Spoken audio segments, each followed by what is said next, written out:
अब इसका 7th part देखिए। ए की वैल्यू आपको 8 गिवन है, ए एन आपको 62 गिवन है, एस एन की वैल्यू आपको 210 गिवन है। फाइंड क्या करना है, एन और डी की वैल्यू आपको फाइंड करना है। तो सबसे पहले एस एन की वैल्यू हमें गिवन है, तो हम क्या करेंगे, एस एन का ही फॉर्मूला हम यूज़ करेंगे।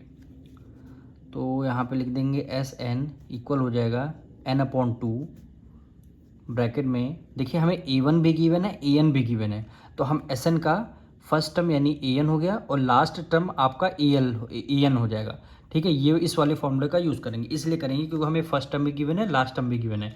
लास्ट टर्म यानी ए एन की वैल्यू, एल को हम क्या बोलते हैं, ए एन भी बोल सकते हैं। अब इसको सॉल्व करते हैं। एस एन की वैल्यू 210 है, तो एस एन के नीचे 210 इक्वल हो गया, एन फाइंड करना है n/2 ब्रैकेट में। देखिए ए वन आपको 8 गिवन है, प्लस एल की वैल्यू हमें, एल मतलब ए एन यानी लास्ट टर्म 62, ये हमें 62 गिवन है। ठीक, 210 इक्वल हो गया n/2 मल्टीप्लाई 62 में 8 ऐड कर लिया, कितना हो गया, 70 हो गया।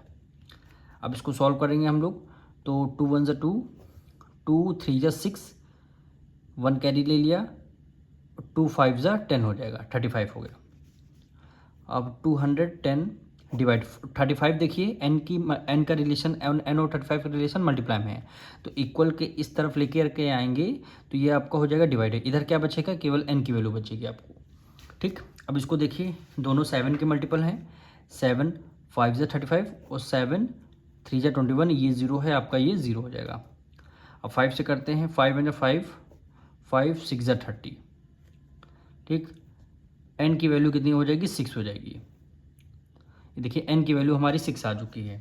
अब क्वेश्चन में क्या फाइंड करना था, डी की वैल्यू फाइंड करनी है, तो हम nth टर्म का फॉर्मूला यूज़ करेंगे, यानी ए एन इक्वल हो गया ए वन प्लस n-1, ये आपका डी हो गया।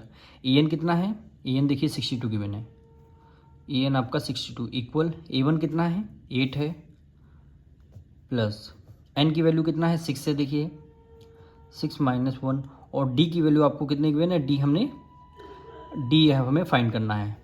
ठीक, ये आपका 62 इक्वल 8 प्लस 6 में से 1 माइनस कर देंगे, 7 की मल्टीप्लाई डी से करेंगे, कितना आ जाएगा, 7D हो जाएगा। 8 उधर प्लस में है, 62 को इधर as it is write down कर लिया, 8 उधर प्लस में, 8 आपका ये माइनस में आ जाएगा, ये आपका 7D रहेगा। तो 62 में से 8 माइनस कर देंगे, कितना आ जाएगा, 54। 6 में से 1 माइनस कर देंगे, सॉरी यहाँ पे 5 आएगा, कितना आ जाएगा, 5 आएगा। हमने यहाँ पे 7 लिख दिया था, 5 आएगा। ठीक, और देखिए 5D। ठीक है, अब यहाँ पे देखिए 54, 5 उधर मल्टीप्लाई में है, इक्वल के इस तरफ लेकर के आएंगे, ये आपका डिवाइड में हो जाएगा, तब D की वैल्यू आपकी 54/5 आएगी और N की वैल्यू 6, यही आपका आंसर हो जाएगा।